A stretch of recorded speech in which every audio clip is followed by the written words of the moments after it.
Three Cs అంటే cinema, crime, cricket. ఈ మూడు యూత్‌ను భలేగా అట్రాక్ట్ చేస్తూ ఉంటాయి. అయితే 5 ఏళ్లకోసారి వచ్చే ఎన్నికల వేళ ఇవన్నీ సైడ్ అయిపోవాల్సిందే. సినిమాలను విశేషంగా ఆదరించే తెలుగు నేలపై ఎలక్షన్స్ సాగడంతో దాదాపు నెల రోజుల నుండి ఎవరూ సినిమాలనంతగా పట్టించుకోలేదు. పలు మూవీస్ ఇట్టే వచ్చి అట్టే పోయాయి. పెద్ద హీరోల సినిమాల సందడి కూడా సాగలేదు. అలాగే మరోవైపు ఐపీఎల్ క్రికెట్ మ్యాచెస్ కూడా సాగుతూ ఉండడంతో సినిమా కళ బాగా తగ్గిందనే చెప్పాలి. ఇప్పుడు ఎన్నికల హడావిడి పూర్తి కాగానే మళ్లీ సినిమాల సౌండ్ మొదలవుతోంది.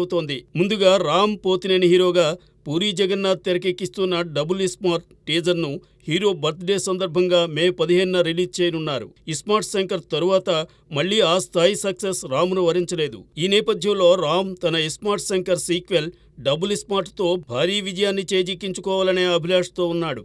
మరోవైపు యంగ్ టైగర్ ఎన్టీఆర్ తన బర్త్డే సందర్భంగా మే 20న దేవర సినిమాకు సంబంధించిన ఫస్ట్ సింగిల్ రిలీజ్ చేయనున్నాడు. అనిరుద్ రవిచందర్ స్వరకల్పనలో దేవరను అత్యంత భారీగా తెరకెక్కిస్తున్నారు డైరెక్టర్ కొరటాల శివ.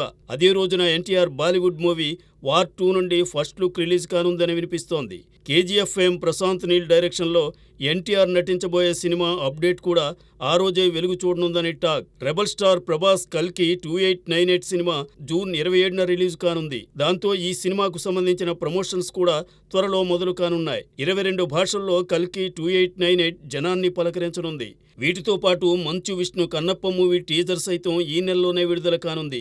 ఈ భారీ చిత్రాలతో పాటు మరికొన్ని సినిమాల సందడి సైతం మే నెలలోనే సాగనుంది. జూన్ 4న ఓట్ల లెక్కింపు జరగనుంది. మళ్లీ జనం మూడ్ అటువైపు మరలడం ఖాయం. అందువల్ల ఈలోగానే తమ చిత్రాల సందడితో జనాన్ని తమ వైపు తిప్పుకునే ప్రయత్నం చేస్తున్నారు సినీ జనం. మరి ఎంతమంది తమ సినిమాల హంగామాతో జనాన్ని అట్రాక్ట్ చేస్తారో చూడాలి.